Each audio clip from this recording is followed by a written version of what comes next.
Good morning to all of you. Welcome to the civil point institute Indore. Guys कैसे हैं आप सभी? Continue करते हैं फ्लूइड मैकेनिक्स। फ्लूइड मैकेनिक्स में अपन बर्नौली थ्योरम देख लेते फ्लूइड डायनेमिक्स वाले पार्ट के अंतर्गत। नेक्स्ट टॉपिक बहुत ज़्यादा इंपॉर्टेंट है, फ्लो मेजरमेंट डिवाइस। जब किसी पाइप में फ्लो होता है, लिक्विड फ्लो होता है, फ्लूइड फ्लो होता है, फ्लूइड में क्या लिक्विड या गैस दोनों चीज़ें आती हैं, तो उसका उसका मेजरमेंट किया जाता है, डिस्चार्ज मेजरमेंट किया जाता है, वेलोसिटी मेजरमेंट की जाती है। तो कौन कौन से इंस्ट्रूमेंट होते हैं फ्लो को मेजर करने के लिए, आज हम उनको देखने वाले हैं। बहुत सारे ऑब्जेक्टिव क्वेश्चन बनेंगे, बिल्कुल भी डेप्थ में नहीं जाना, टू दी पॉइंट। जो चीज़ें मैं बताऊंगा उनको ध्यान में रख लेना, सारे के सारे ऑब्जेक्टिव क्वेश्चन आप कर पाएंगे। ठीक है। अच्छा, फ्लो मेजरमेंट डिवाइस में कौन कौन सी होते हैं? ये क्या मेजर करती है भैया? फ्लो को मेजर करते हैं, फ्लूइड के फ्लो को मेजर करते हैं। पहले समझ लेते हैं 5 मिनट तक करते क्या है। फ्लूइड के फ्लो को मेजर करते हैं fluid measurement device, flow measurement device. इसमें 3 डिवाइसेस आती हैं मेनली। वेंचुरीमीटर होता है, ऑरिफिस मीटर होता है, पिटाइट ट्यूब होता है। इसके अलावा और बहुत सारी डिवाइसेस होती हैं जो मैं नोट करके लास्ट में लिखवा दूंगा, बट 3 मेनली होती हैं। वेंचुरीमीटर होता है, ऑरिफिस मीटर होता है, पिटाइट ट्यूब होता है। समझ लीजिए एग्जाम में क्या ध्यान में रखना है इनके लिए। जो आपका वेंचुरीमीटर होता है ना, तो वेंचुरीमीटर क्या करता है? डिस्चार्ज मेजरमेंट करता है। वेंचुरीमीटर का काम होता है डिस्चार्ज मेजर करना। ऑरिफिस मीटर का भी काम होता है डिस्चार्ज मेजर करना। क्या? डिस्चार्ज मेजर करना। पिटाइट ट्यूब का काम होता है किसी बहते हुए फ्लो के अंदर, बहते हुए फ्लूइड के अंदर किसी भी पॉइंट पर वेलोसिटी को फाइंड आउट करना। बहते हुए फ्लूइड के अंदर किसी भी पॉइंट पर वेलोसिटी को फाइंड आउट करना पिटाइट ट्यूब का काम होता है। वेंचुरीमीटर और ऑरिफिस मीटर का काम होता है डिस्चार्ज को मेजर करना। ठीक है। तो वेंचुरीमीटर और ऑरिफिस मीटर के बारे में पता चल गया। यहाँ पर फिर लिखा भी है कि use to measure the discharge of a flowing fluid through a pipe. किसी पाइप से, जैसे मान लीजिए पाइप है, इस पाइप से लिक्विड फ्लो हो रहा है। अब लिक्विड में वाटर हो सकता है, कुछ भी हो सकता है। ठीक है, ये आपका वाटर फ्लो हो रहा है इस डायरेक्शन में। अब इसमें आपको डिस्चार्ज मेजर करना है, तो इस पाइप में क्या लगाओगे सर? आप लगाओगे वेंचुरीमीटर। क्या लगाओगे आप? वेंचुरीमीटर लगाओगे। ठीक है, वेंचुरीमीटर। अच्छा, डिस्चार्ज मेजर करना है, तो डिस्चार्ज बराबर क्या होता है? Area into velocity. क्यू बराबर क्या होता है? ए इंटू वी। एरिया का यूनिट क्या होता है? Metre square. और वेलोसिटी का होता है मीटर पर सेकंड। तो कितना हो जाएगा? मीटर क्यूब पर सेकंड। तो ये आपका वेंचुरीमीटर होता है। वेंचुरीमीटर का डायग्राम कुछ इस तरीके से आपको दिखाई दे रहा है। ठीक है, इस तरीके से होता है। यदि मैं इसको बना के दिखाऊं आपको, थोड़ा ज़्यादा सही रहेगा, है ना, समझने में आसानी होगी। इस तरीके से रहता है कुछ वेंचुरीमीटर का डायग्राम।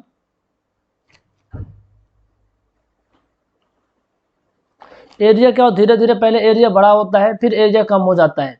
स्टार्टिंग के अंदर एरिया बड़ा होता है, फिर एरिया क्या होता है? कम हो जाता है।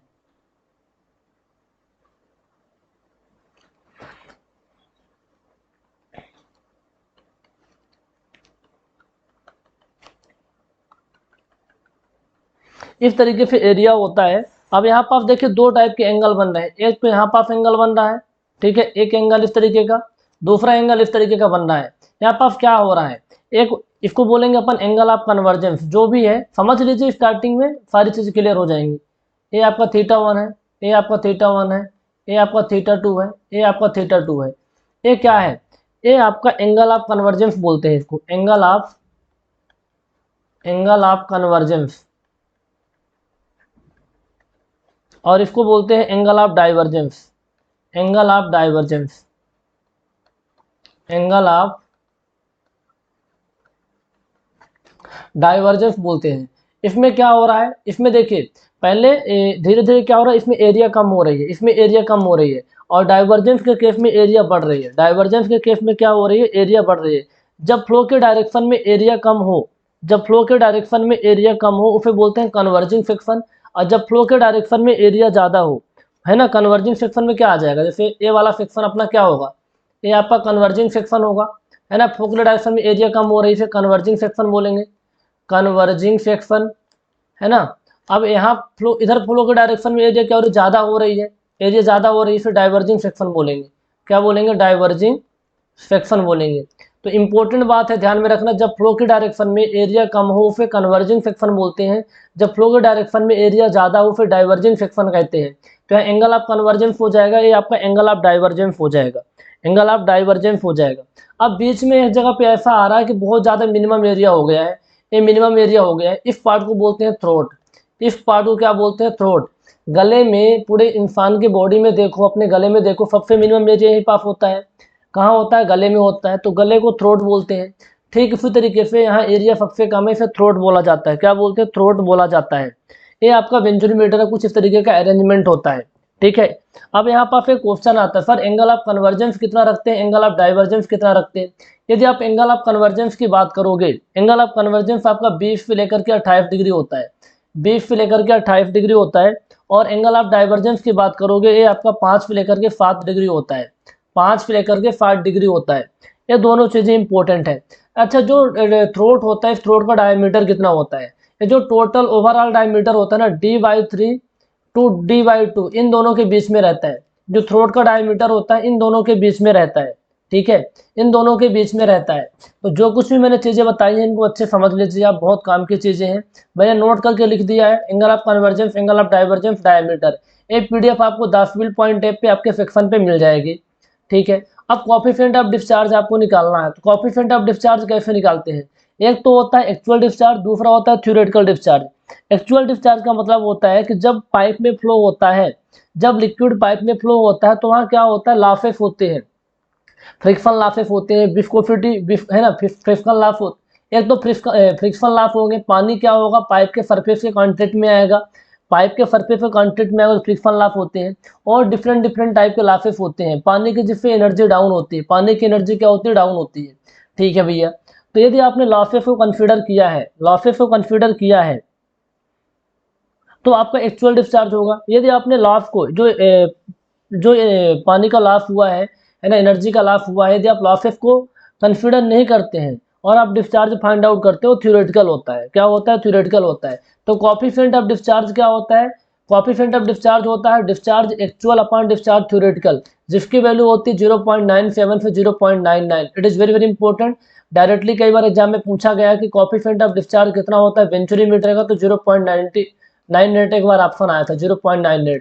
तो 0.97 से 0.99 होता है। ये रेंज आपको याद होना चाहिए। किसके लिए? बेंचुरीमीटर के लिए। बेंचुरीमीटर केस में कोएफिशिएंट ऑफ डिस्चार्ज क्या होता है? Discharge theoretical upon discharge actual upon discharge theoretical, जिसकी वैल्यू होती है 0.97 से 0.99। ये बात आपको पता होनी चाहिए। यदि आपको पता है तो बहुत अच्छी बात है। थोड़ा सा और एक चीज़ बता देते हैं आपको। अच्छा, डिस्चार्ज कैसे निकालते हैं? डिस्चार्ज निकालने के लिए अपन बर्नौली इक्वेशन का यूज़ करते हैं। किसका यूज़ करते हैं भैया? बर्नौली इक्वेशन का। तो कैसे यूज़ करते हैं, थोड़ा सा बस 5 मिनट समझ लीजिए। आपका जो सेक्शन पहला कैसा था, जब फ्लो की डायरेक्शन में एरिया कम होती है उसे कन्वर्जिंग सेक्शन कहते हैं। तो एक हम कन्वर्जिंग सेक्शन आपको बना के दिखाते हैं, एक हम आपको कन्वर्जिंग सेक्शन बनाते हैं। इस डायरेक्शन में फ्लो हो रहा है, मान लो इस डायरेक्शन में फ्लो हो रहा है, इस डायरेक्शन में फ्लो हो रहा है, तो एक हम आपको कन्वर्जिंग सेक्शन बना के दिखाते हैं।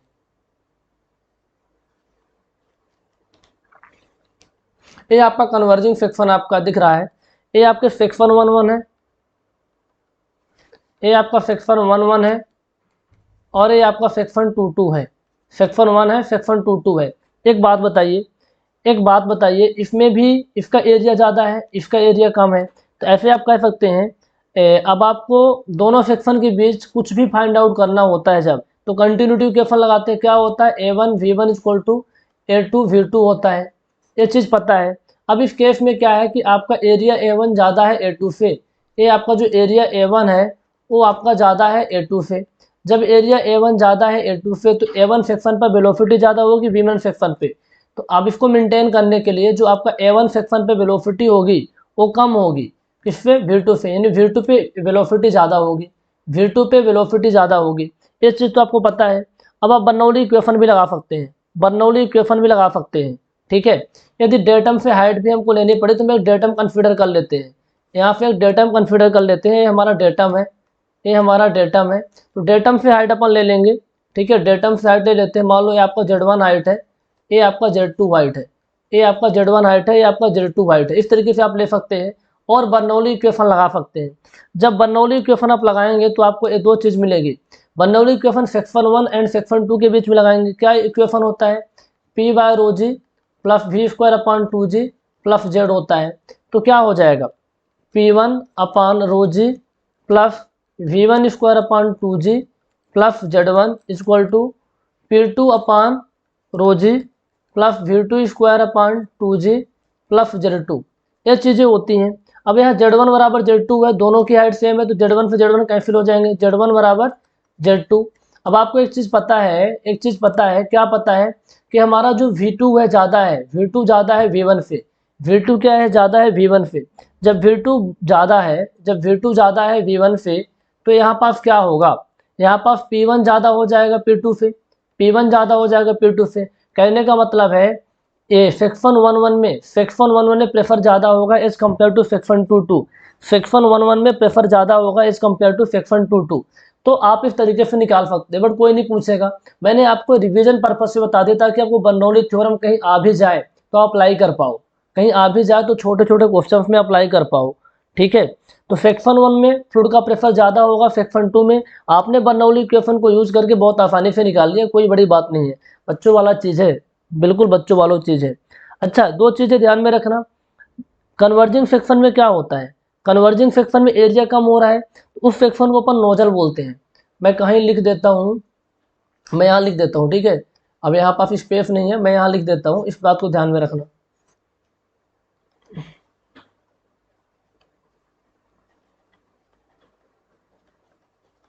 जो आपका कन्वर्जिंग सेक्शन होता है ना, उसको क्या बोला जाता है, नोजल बोला जाता है। कन्वर्जिंग सेक्शन को नोजल बोला जाता है, जबकि जो डाइवर्जिंग सेक्शन होते हैं ना, डाइवर्जिंग सेक्शन होते हैं उनको डिफ्यूजर बोला जाता है। क्या बोला जाता है, डिफ्यूजर, डिफ्यूजर बोला जाता है।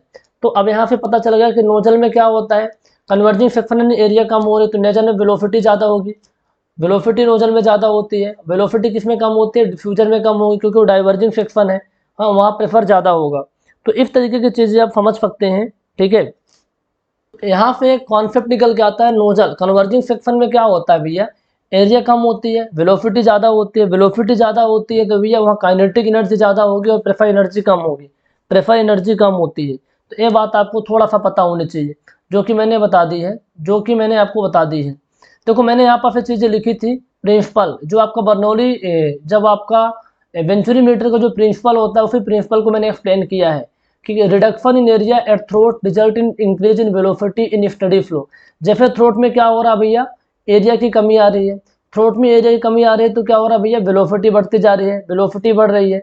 And this increase in velocity result decrease in prefer, velocity बढ़ने से क्या हो रहा है, प्रेफर डिक्रीज हो रहा है। कैसे प्रेफर डिक्रीज हो रहा है, मैंने बर्नौली इक्वेशन लगा के आपको दिखा दिया, बर्नौली इक्वेशन लगा के दिखा दिया। अब आपको डिस्चार्ज फाइंड आउट करना है तो दोनों सेक्शन में आप क्या करो, दोनों सेक्शन पे आप क्या करो, बर्नौली इक्वेशन लगा दो, वहाँ फिर डिस्चार्ज भी आप निकाल सकते हो बहुत आसानी से, ठीक है। अच्छा एक इंपॉर्टेंट है, डिस्चार्ज निकालने का फार्मूला क्या होता है, बिल्कुल ध्यान में रखना है। डिस्चार्ज निकालने का जो फार्मूला होता है, Q इज इक्वल टू होता है आपका, Q इज इक्वल टू होता है CD coefficient of discharge, section 1 पे एरिया, सेक्शन 2 पे area, upon under root A1 का स्क्वायर माइनस A2 का square into under root 2GH होता है, अंडर रूट 2GH होता है। ये आपका कोएफिशिएंट ऑफ ये आपका क्या होता है, डिस्चार्ज निकालने का। वेंचुरी मीटर में डिस्चार्ज फाइंड आउट करते हैं, वेंचुरी मीटर से क्या फाइंड आउट करते हैं, हमारा पर्पस क्या था वेंचुरी मीटर का यूज करना, डिस्चार्ज को फाइंड आउट करना। तो आपको डिस्चार्ज फाइंड आउट करने के लिए इन फार्मूलों की जरूरत पड़ेगी, CD into A1 upon A2 under root A1 square upon A2 square into 2GH bracket में, ये आपका 2GH है। अच्छा वेंचुरी मीटर में कोएफिशिएंट ऑफ डिस्चार्ज कितना लेते हैं, 0.97 से 0.99 होता है, 99 होता है तो 0.98 अपन ले लेते हैं कैलकुलेशन पर्पज में, 0.98।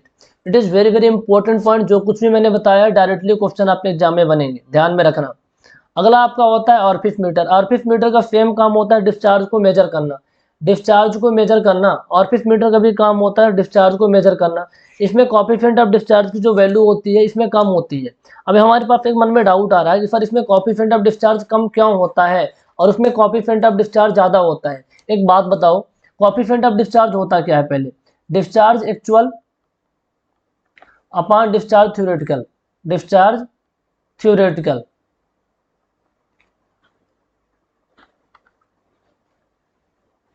Discharge actual upon discharge theoretical होता है, discharge actual upon discharge theoretical होता है। एक्चुअल क्या होता है, जब आपने लॉसेस को कंसीडर किया हुआ है, जब आपने लॉस को कंसीडर नहीं किया है वो थ्योरेटिकल होता है, ठीक है। अब एक वो जो आपका वेंचुरी मीटर होता है ना, वहाँ लॉसेस बहुत कम होते हैं, वहाँ लॉसेस बहुत कम होते हैं। वेंचुरी मीटर में क्या होता है, हेड लॉस बहुत ज़्यादा कम, हेड लॉस कम होता है, वेंचुरी मीटर में हेड लॉस कम होता है। हेड लॉस कम होगा तो कोएफिशिएंट ऑफ डिस्चार्ज आपका ज़्यादा आएगा, क्योंकि हेड लाफ कम होगा तो एक्चुअल डिस्चार्ज हमारा ज़्यादा होगा। जब एक्चुअल डिस्चार्ज ज़्यादा होगा तो कोएफिशिएंट ऑफ डिस्चार्ज हमारा ज़्यादा आएगा। लेकिन ऑरिफिस मीटर के केस में क्या होना, फ्लो का फिप्रेशन बहुत ज़्यादा होता है। फ्लो का फिप्रेशन बहुत ज़्यादा होता है। और फ्लो फिप्रेशन होने से क्या होता है, हेड लाफ ज़्यादा होता है। फ्लो फिप्रेशन होने से क्या होता है, हेड लाफ ज़्यादा होता है। जब हेड लाफ ज़्यादा होगा तो एक्चुअल डिस्चार्ज कम आएगा। एक्चुअल डिस्चार्ज कम आएगा तो क्या होगा भैया, कोएफिशिएंट ऑफ डिस्चार्ज की वैल्यू कम आएगी। ठीक है, कोएफिशिएंट ऑफ डिस्चार्ज की वैल्यू कम आएगी। मैंने लॉजिक दे दिया, यदि याद रहे तो बहुत अच्छी बात है, डायरेक्टली वैल्यू को ध्यान में रखिए।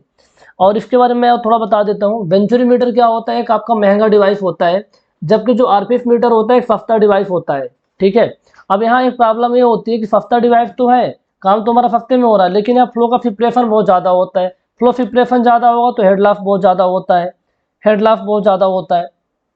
तो ये चीज़ पता होनी चाहिए थोड़ा वेंचुरीमीटर और आरपीएफ मीटर के बारे में। कंपैरिजन कोई पूछे आपसे तो आप आसानी से बता पाओ, आप बहुत आसानी से बता पाओ। अब इसमें भी बहुत सारी चीज़ें मैं बताने वाला हूँ आपको। यहाँ तो स्पेस कम है, बट ठीक है, जितना स्पेस है वही बता देता हूँ। इसमें कुछ इस तरीके का अरेंजमेंट रहता है ना, इसमें भी कुछ इस तरीके का अरेंजमेंट रहता है।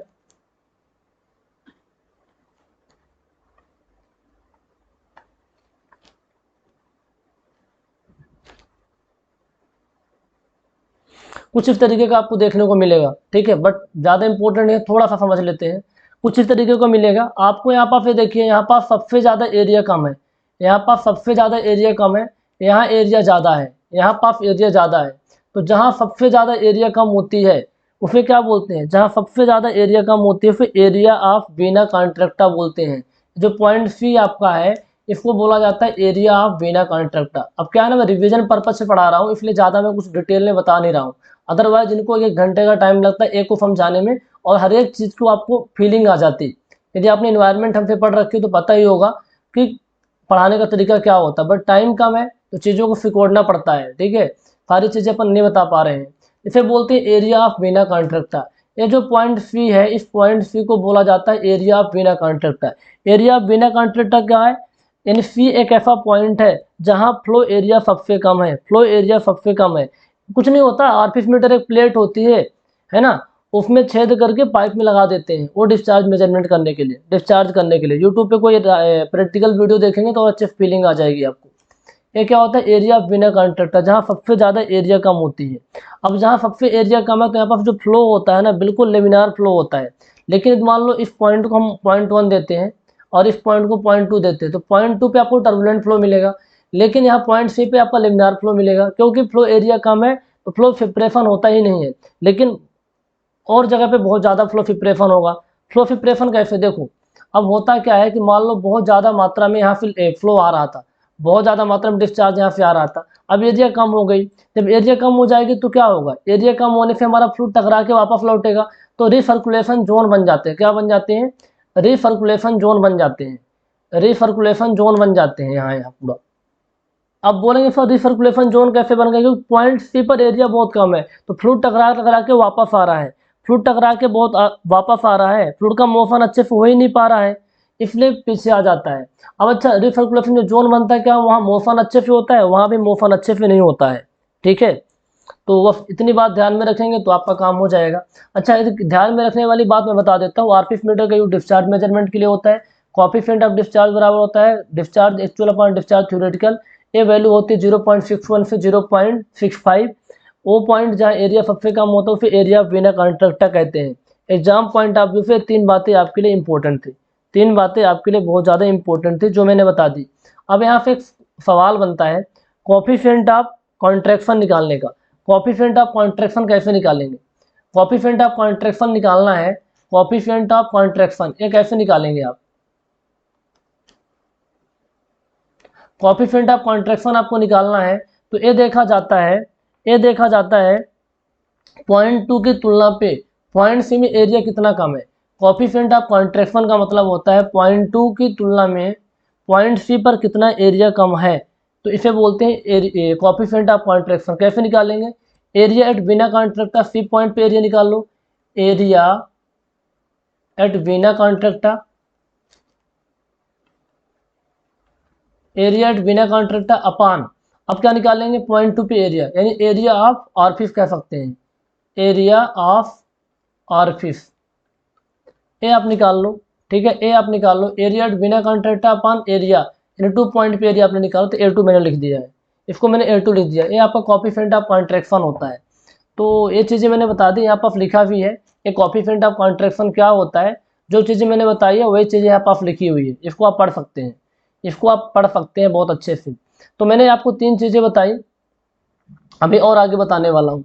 अच्छा, कोएफिशिएंट ऑफ कॉन्ट्रैक्शन निकाल लेंगे। जब आप पीटार ट्यूब पढ़ लेंगे ना, पीटार ट्यूब पढ़ेंगे आप, तो पीटार ट्यूब में पता चलेगा वेलोसिटी फाइंड आउट करते हैं। क्या करते हैं?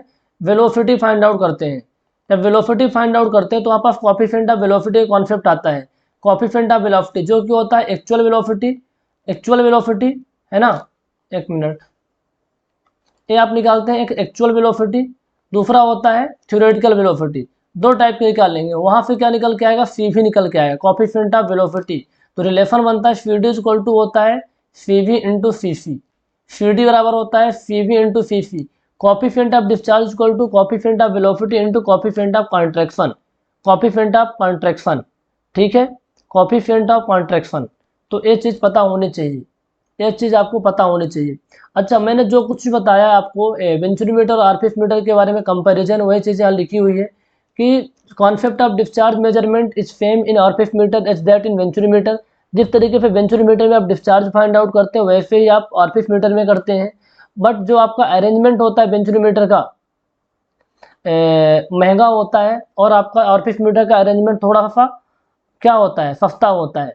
एक्यूरेसी आपको बहुत अच्छी मिलती है वेंचुरीमीटर के अंदर, ठीक है। वेंचुरीमीटर के अंदर हेड लाफ कम होता है, ठीक है, और यहाँ हेड लाफ ज़्यादा होता है। हेड लाफ क्यों ज़्यादा होता है? क्योंकि रिसर्कुलेशन जोन बन जाता है, फ्लूइड बार बार टकराता है और टकरा के वापस आता है। जब टकरा के बार बार वापस आएगा तो रिसर्कुलेशन जोन बन जाता है, मोशन कम हो पाता है, फ्लो का फिप्रेशन होगा, फ्लो का फिप्रेशन होगा तो हेड लाफ सिंपल सी बात है ज़्यादा होगा। हेड लाफ ज़्यादा होगा तो प्रॉब्लम तो होगी होगी, ठीक है, हेड लाफ ज़्यादा होगा तो प्रॉब्लम तो होगी होगी। तो ये बातें आपको थोड़ी मोटी मोटी बातें पता रहेंगे तो आप सारे क्वेश्चन को टिक कर पाएंगे। ये रिलेशन भी आपको पता होना चाहिए। जिस शब्द का इंतजार बार बार हो रहा था, पिटॉट स्टैटिक ट्यूब या पेरेंटल ट्यूब क्या होता है, उसका नाम मैंने कई बार लिया और वो आपके सामने प्रेजेंट है अभी, है ना, ये आपके सामने प्रेजेंट है। पिटॉट ट्यूब का काम क्या होता है? किसी बहते हुए फ्लूइड के किसी भी पॉइंट पर वेलोसिटी को फाइंड आउट करना, बहुत इंपॉर्टेंट पॉइंट है। क्या काम होता है? बहते हुए फ्लूइड के किसी भी पॉइंट पर आपको वेलोसिटी फाइंड आउट करना है। ये आपका फ्लूइड फ्लो हो रहा है, ये फ्लूइड फ्लो हो रहा है, तो फ्लूइड के इस पॉइंट पर वेलोसिटी फाइंड करना है, इस पॉइंट पे करना है। किसी भी पॉइंट पे आप बहते हुए फ्लूइड की वेलोसिटी फाइंड आउट कर सकते हैं पेरेंटल ट्यूब को यूज करके या फिर पिटॉट स्टैटिक ट्यूब को यूज करके। The pitot tube is used to measure the local flow velocity at a given point in the flow system. Flow system का कोई पॉइंट 1 है, पॉइंट 2 है, पॉइंट 3, किसी भी पॉइंट पे आप चाहो तो निकाल सकते हो, निकाल सकते हो। एक बात बताओ, जैसे आपको निकालना है तो आपने क्या किया? पिटॉट ट्यूब को लगा देंगे, इस पाइप में आप पिटॉट ट्यूब को लगा देंगे।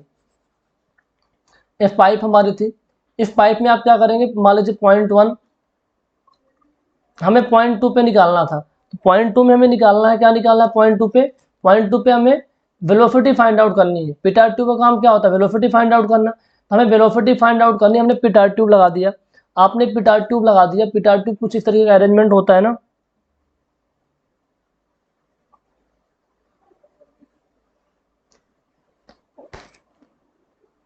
डायग्राम पे मत जाना, समझ में आ जाए बस इतना इंपॉर्टेंट है। इस तरीके का मान लीजिए कुछ है, ठीक है, इस तरीके का है, यहाँ पास कुछ मैग्नेमेट्रिक फ्लूइड जो भी भरा हुआ है, ठीक है। अब आपने इस पॉइंट पे लगा दिया, अब इस पॉइंट पे क्या होगा? ये जो पॉइंट है, अब यहाँ पास अब फ्लूइड आपका फ्लो हो रहा था, फ्लूइड फ्लो हो रहा था, तो ये आपका जो मान लो पॉइंट 1 है और ये आपका पॉइंट 2 है, तो पॉइंट 2 पे जैसे ही फ्लूइड टकराता है इसकी वेलोसिटी क्या हो जाएगी? 0 हो जाएगी। भैया आपके पाइप में फ्लूइड फ्लो हो रहा था, फ्लूइड फ्लो हो रहा था, आपने यहाँ पर पिटॉट ट्यूब लगा दिया, तो इस पॉइंट पर जैसे फ्लूइड टकराएगा वेलोसिटी 0 हो जाएगी। तो इस पॉइंट को क्या बोलते हैं? जैसे ही यहाँ पर वेलोसिटी 0 होगी तो जो काइनेटिक एनर्जी थी, भाई वेलोसिटी 0 हो जाएगी तो काइनेटिक एनर्जी प्रेफर एनर्जी में कन्वर्ट हो जाएगी। किस में कन्वर्ट हो जाती है? प्रेफर एनर्जी में कन्वर्ट हो जाती है, प्रेफर एनर्जी में कन्वर्ट हो जाती है। अब यहाँ पास वेलोसिटी 0 हो गई, अब यहाँ काइनेटिक एनर्जी पूरी की पूरी प्रेफर एनर्जी में कन्वर्ट हो गई है। तो पॉइंट 2 पे प्रेफर ज़्यादा होगा कि पॉइंट 1 पे? पॉइंट 2 पे प्रेफर ज़्यादा होता है, तो इस पॉइंट को बोलते हैं स्टेग्नेशन पॉइंट। क्या बोलते हैं? Stagnation point. तो बहुत बार क्वेश्चन आया हुआ है जेईई एग्जाम में कि पिटॉट ट्यूब किस पॉइंट पर वेलोसिटी को मेजर करता है? Stagnation point. क्या बोलते हैं? Stagnation point. और यहाँ पर प्रेफर ज़्यादा होता है तो प्रेफर को ही मेजर करता है। किसको मेजर करता है? वेलोसिटी के साथ में प्रेशर को ही मेजर करता है। तो ये बात आपको पता होनी चाहिए पिटार्ड स्टैटिक ट्यूब के बारे में। इसका यूज अपन शिप की स्पीड है ना, शिप स्पीड के लिए भी यूज कर सकते हैं। वाटर के अंदर शिप की स्पीड क्या है, अब वो शिप चाहे आपका सरफेस शिप हो चाहे सबमरीन शिप हो। सबमरीन शिप क्या होता है, सबमर्ज्ड से, सबमर्ज्ड से ही सबमरीन आया है, मतलब डूबा हुआ, जो पानी के अंदर डूबा हुआ। तो सबमर्ज्ड का मतलब क्या होता है, पानी के अंदर डूबा हुआ, और फ्लोटिंग का मतलब तैरता हुआ। तो शिप स्पीड के लिए अपन यूज कर सकते हैं किसका, प्रिंटल स्टैटिक ट्यूब का। और चाहे वो सरफेस शिप हो चाहे सबमरीन शिप हो, ठीक है, चाहे फ्लोटिंग शिप हो चाहे वो डूबी हुई वाली सबमरीन हो, इसका यूज कर सकते हैं। मैं क्विकली रिवीजन करवा देता हूँ आपको क्या ध्यान में रखना है। पिटार्ड स्टैटिक ट्यूब का यूज बहते हुए फ्लूइड के किसी पॉइंट पर वेलोसिटी फाइंड आउट करने के लिए किया जाता है।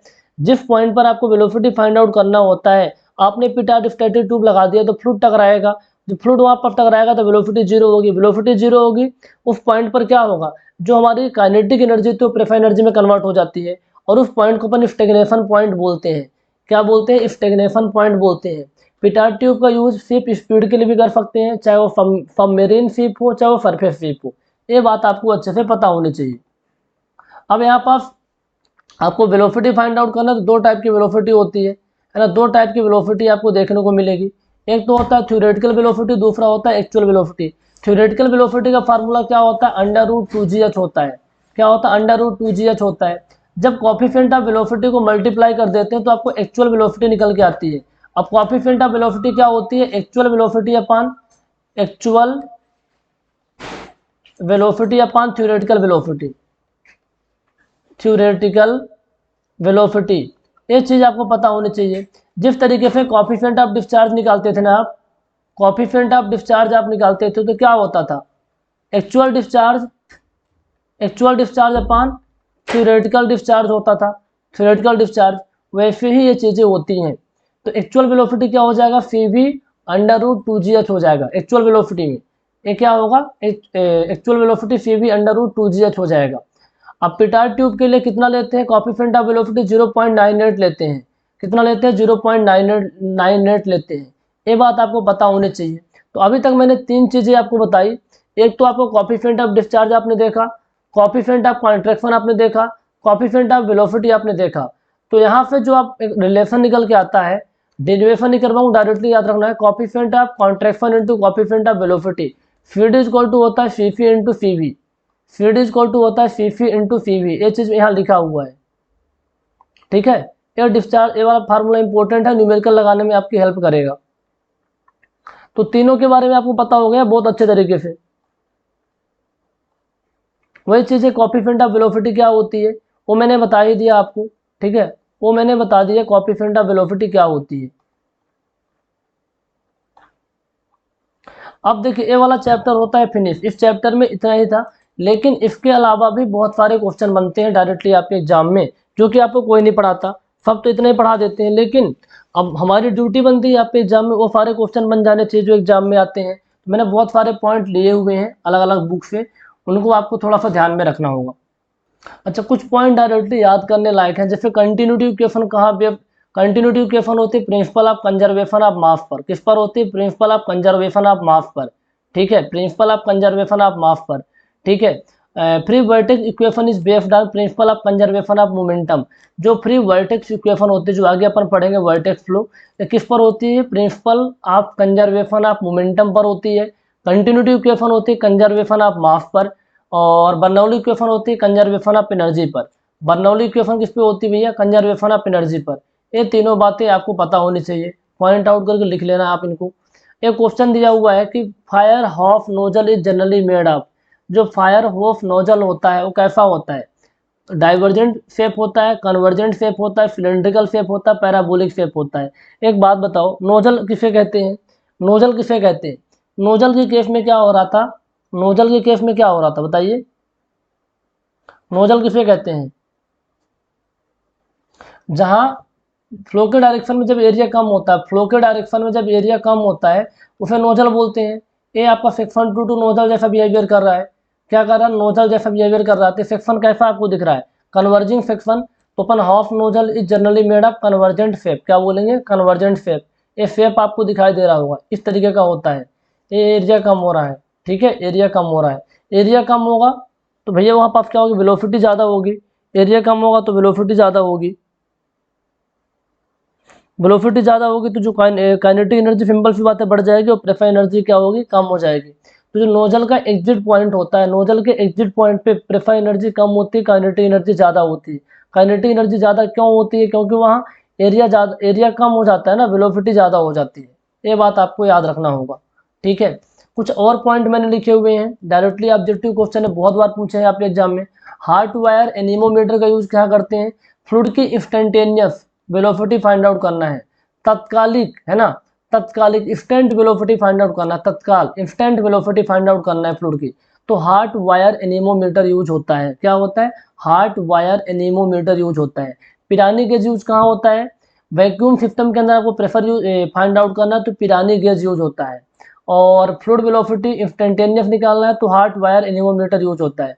अच्छा, इंक्लाइंड मैनोमीटर यूज कहाँ होता है, भैया इंक्लाइंड मैनोमीटर का यूज, मान लो स्मॉल प्रेफर डिफरेंस निकालना है तो differential you tube manometer use करते हैं। ठीक है, differential you tube manometer use करते हैं, प्रेफर डिफरेंस निकालना है। अब मान लीजिए बहुत स्मॉल प्रेफर डिफरेंस है ना, और एक्यूरेट मेजरमेंट करना है तो आपको इंक्लाइंड मैनोमीटर यूज करना होगा, है ना, इंक्लाइंड मैनोमीटर यूज करना होगा। अब एक बात बताइए, डिस्चार्ज मेजर करने के लिए बहुत सारी चीज़ें होती है, क्या क्या होती है वो पता होना चाहिए आपको। बेंजोमीटर होता है, ऑर्फिस मीटर होता है ना, ये आपके डिस्चार्ज के लिए होता है। इसके अलावा क्या होता है, इल्बोमीटर होता है, डिस्चार्ज मेजर करने के लिए इल्बोमीटर भी आता है, नोजल मीटर भी आता है, बहुत इंपॉर्टेंट है, ऑप्शन फंसा देगा। इनमें से कौन सा ऐसा इंस्ट्रूमेंट है जिसका यूज डिस्चार्ज मेजरमेंट करने में नहीं किया जाता या फिर किया जाता है, तो आपको पता होना चाहिए बेंजोमीटर, ऑर्फिस मीटर, इल्बोमीटर और नोजल मीटर। क्या, बेंजोमीटर, ऑर्फिस मीटर, इल्बोमीटर है, नोजल मीटर। ठीक है, ये पता होना चाहिए आपको बहुत अच्छे तरीके से। इसके अलावा दो और इम्पोर्टेंट पॉइंट, जो करंट मीटर होता है, करंट मीटर का यूज क्या करते हैं, वेलोसिटी फाइंड आउट करने के लिए।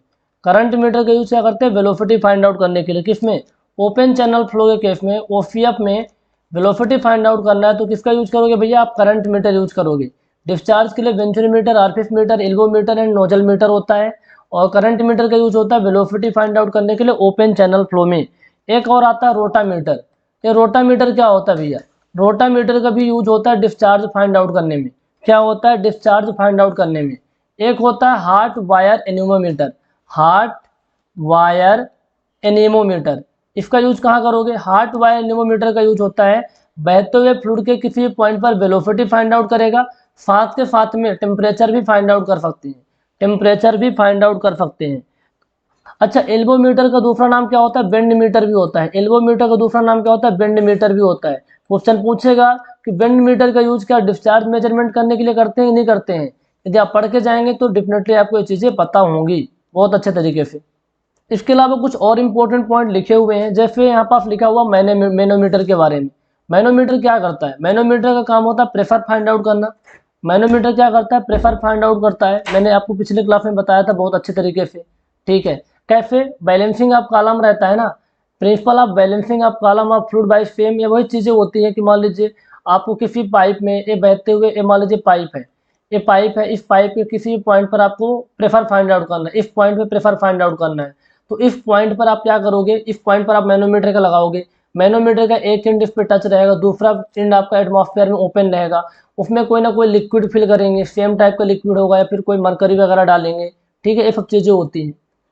सिंपल मैनोमीटर कितने टाइप का था, पीजोमीटर होता है, यूट्यूब मैनोमीटर होता है, मल्टीट्यूब मैनोमीटर होता है, सिंगल काला मैनोमीटर होता है। ये चीज़ आपको पता है बहुत अच्छे से।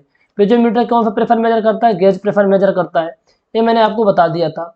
डिफरेंशियल मैनोमीटर का यूज कहाँ होता है, prefer difference between two point के बीच से प्रेफर डिफरेंस फाइंड आउट करना है कि हमारे पास दो पॉइंट है, एक पॉइंट ए, एक पॉइंट ए, पॉइंट 1, पॉइंट 2, दोनों का बीच प्रेफर डिफरेंस बता दो तो डिफरेंशियल मैनोमीटर यूज करेंगे, डिफरेंशियल मैनोमीटर यूज करते हैं। वेन एनीमोमीटर होता है, वेन एनीमोमीटर, इसका यूज करते हैं वेलोसिटी फाइंड आउट करने के लिए, चाहे वो वेलोसिटी एयर में हो चाहे वो वाटर में हो, है ना, एयर में हो चाहे वाटर में हो। वेन एनीमोमीटर का यूज होता है वेलोसिटी फाइंड आउट करने के लिए। एक क्वेश्चन तो आता ही आता है, डिस्चार्ज और वेलोसिटी के इंस्ट्रूमेंट पता होना चाहिए। यदि पता रहेगा तो आप बहुत अच्छे से एंसर कर पाएंगे, कोई बड़ी बात नहीं है, बहुत आसान चीजें होती हैं। जैसे कि यहाँ पर एक क्वेश्चन भी दिया हुआ है आपको, इस क्वेश्चन को देखिए क्या लिखा हुआ है इस क्वेश्चन में। एक क्वेश्चन आपको दिया हुआ है, बहुत सारे क्वेश्चन आप करेंगे। Which of the following is measured with the help of hot wire anemometer. Hot wire anemometer की हेल्प से अपन क्या मेजर करते हैं? Velocity coefficient, surface tension, viscosity, velocity of fluid. तो आपको पता है hot wire anemometer velocity find out करने के लिए होता है। Hot wire anemometer is used to measure the velocity of fluid. Velocity of fluid, fluid में क्या हो सकता है, चाहे वो आपका लिक्विड हो, चाहे एयर हो, चाहे गैस हो, चाहे कुछ भी हो, ठीक है। फ्लूइड तो फ्लूइड है, चाहे उसमें लिक्विड हो, चाहे एयर हो, चाहे गैस हो, आपको उसकी वेलोसिटी फाइंड आउट करना है तो हार्ट वायर एनेमोमीटर का यूज किया जाता है।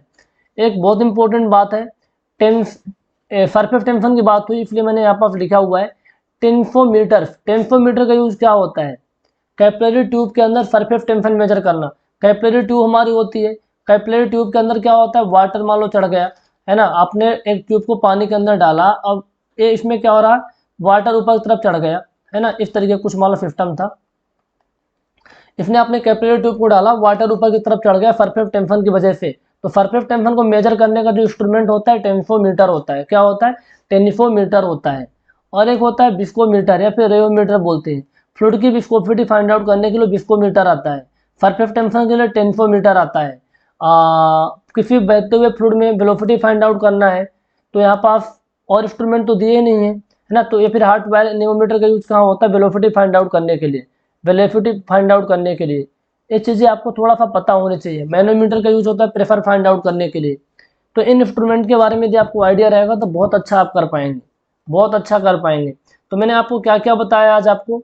मैंने आपको ऑर्फिस मीटर के बारे में बताया, ऑर्फिस मीटर के बारे में, मैंने आपको वेंचुरी मीटर के बारे में बताया, मैंने आपको पिटार ट्यूब के बारे में बताया, और बहुत सारे आपको क्वेश्चन करवा दिए हैं। आप इनको कर लीजिए बहुत अच्छे तरीके से, सारे के सारे क्वेश्चन आपके बन जाएंगे, ठीक है। अब ऐसा नहीं कि क्वेश्चन हम ही करवाएं, क्वेश्चन आपको खुद से भी करना होगा। जब खुद से आप करेंगे तो बहुत अच्छा कर पाएंगे डेफिनेटली। तो इस टॉपिक को अपन यहीं फिनिश करेंगे। नेक्स्ट टॉपिक में अपन वियर एंड नॉचेस के बारे में डिस्कस करेंगे। तब तक आप इसको बहुत अच्छे से कर लीजिए, ठीक है।